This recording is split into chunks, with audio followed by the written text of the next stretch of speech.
Okay, class, give me 5. Thank you for giving me your attention. Okay, so I heard some really good ideas when you all were talking with your neighbor about that funny story that I read to you. Now, does anybody want to share with me why they think it sounded so funny? What do you think, Sarah? I think it sounded funny because it wasn't in the right order. Okay, so it didn't sound like it was in the right order. So maybe it would have been better if it was placed like the beginning, middle, and end of the story. And normally when you think about these keywords, you think about something being in order, which is also called a sequence. So let's look at this definition. Sequencing, putting events in the order they happen. So that's that word we just used that you said that story wasn't in the correct order. So we're going to be working with the idea of sequencing. So let's read our I can statement. I'll read it first and then you repeat after me. I can sequence a story. Okay, read with me. I can sequence a story. Okay, so let's look at an example of a sequence. So if I was going to talk about taking my dog to the park, I may order my story like this. This says, beginning, my dog and I arrived at the park.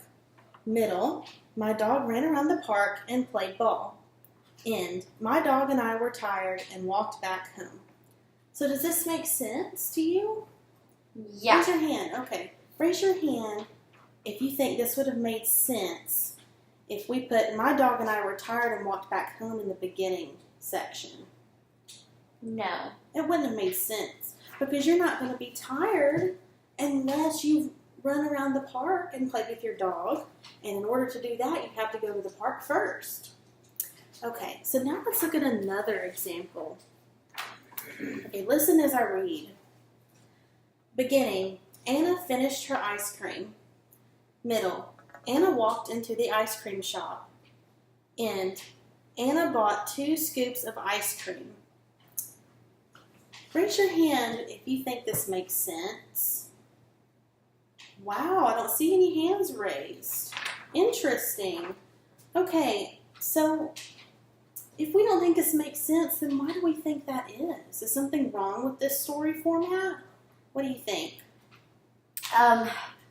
She can't finish her ice cream before she even goes to the ice cream shop. Okay, yeah. So, she said that she cannot finish her ice cream before she even goes to the shop.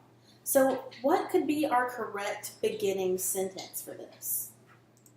What would go first? Anna walked into the ice cream shop.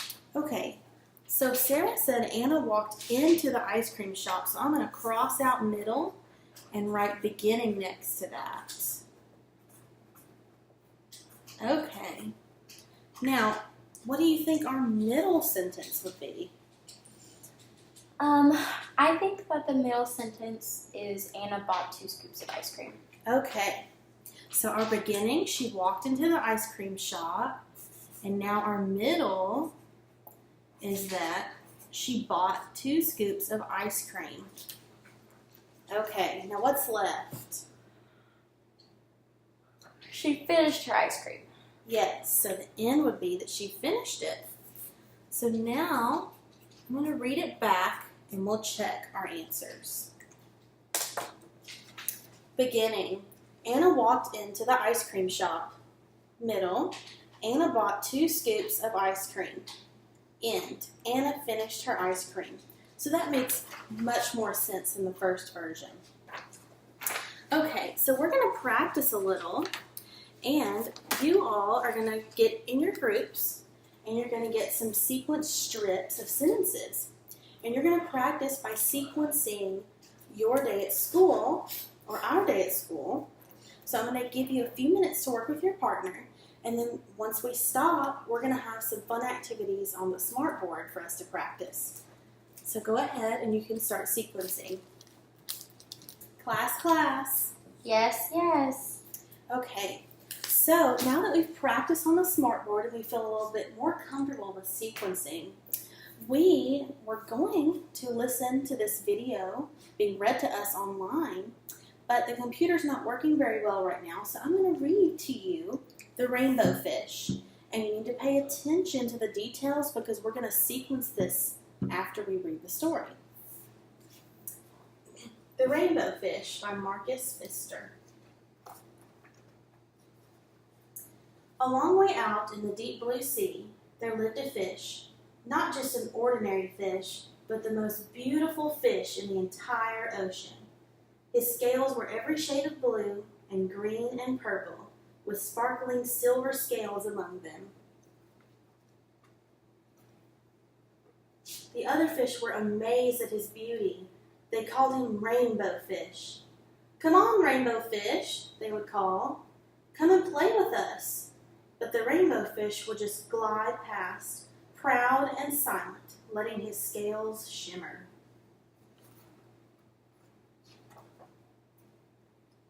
One day, a little blue fish followed after him. "Rainbow Fish," he called, "wait for me. Please give me one of your shiny scales. They are so wonderful, and you have so many." "You want me to give you one of my special scales? Who do you think you are?" cried the Rainbow Fish. "Get away from me." Shocked, the little blue fish swam away. He was so upset. He told all of his friends what had happened. From then on, no one would have anything to do with the Rainbow Fish. They turned away when he swam by. What good were the dazzling, shimmering scales with no one to admire them? Now he was the loneliest fish in the entire ocean. One day, he poured out his troubles to the starfish. "I really am beautiful. Why doesn't anybody like me?" "I can't answer that for you," said the starfish.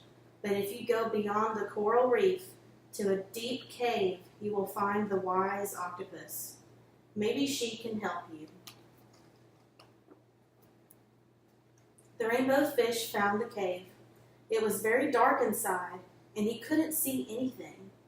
Then, suddenly, two eyes caught him in their glare, and the octopus emerged from the darkness. "I have been waiting for you," said the octopus with a deep voice. "The waves have told me your story. This is my advice. Give a glittering scale to each of the other fish. You will no longer be the most beautiful fish in the sea, but you will discover how to be happy."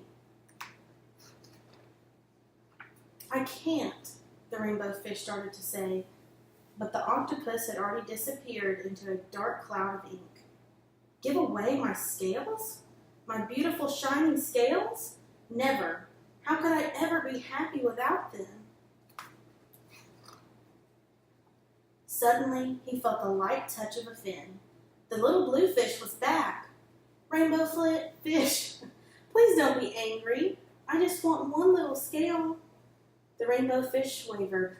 "Only one very, very small, shimmery scale," he thought. "Well, maybe I wouldn't miss just one." Carefully, the Rainbow Fish pulled out the smallest scale and gave it to the little fish.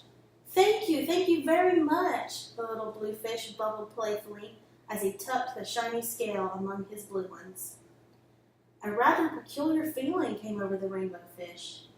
For a long time, he watched the little blue fish swim back and forth with his new scale glittering in the water. The little blue fish whizzed through the ocean with his scale flashing, so it didn't take long before the Rainbow Fish was surrounded by the other fish. Everyone wanted a glittering scale. The Rainbow Fish shared his scales left and right, and the more he gave away, the more delighted he became. When the water around him filled with glimmering scales, he at last felt at home among the other fish. Finally, the Rainbow Fish only had one shining scale left. His most prized possessions had been given away, yet he was very happy. "Come on, Rainbow Fish," they called. "Come and play with us." "Here I come," said the Rainbow Fish, and happy as a splash, he swam off to join his friends. The end. Okay, so now we're going to think about the beginning, middle, and end of our Rainbow Fish story. And this is what we're going to create. So I've already done 2 of the scales, or 2 of my bubbles. So you get to color your rainbow fish, and you're going to create a beginning, middle, and end sentence to put this in order. So for my beginning sentence, I wrote, rainbow fish had shiny scales. For my middle, I wrote, rainbow fish was mean to his friends. And I didn't finish my end bubble because I want you all to help me so we can get an idea of what we're supposed to do. So could someone give me an end sentence that they may think would be a good ending to the story? What do you think, Sarah? Rainbow fish gave his scales to his friends. Great. So rainbow fish gave his scales to his friends. That was a great ending. So now I'm going to pass out your materials and you can get started. When you're finished, I want you to show your creation to your neighbor and discuss your sentences.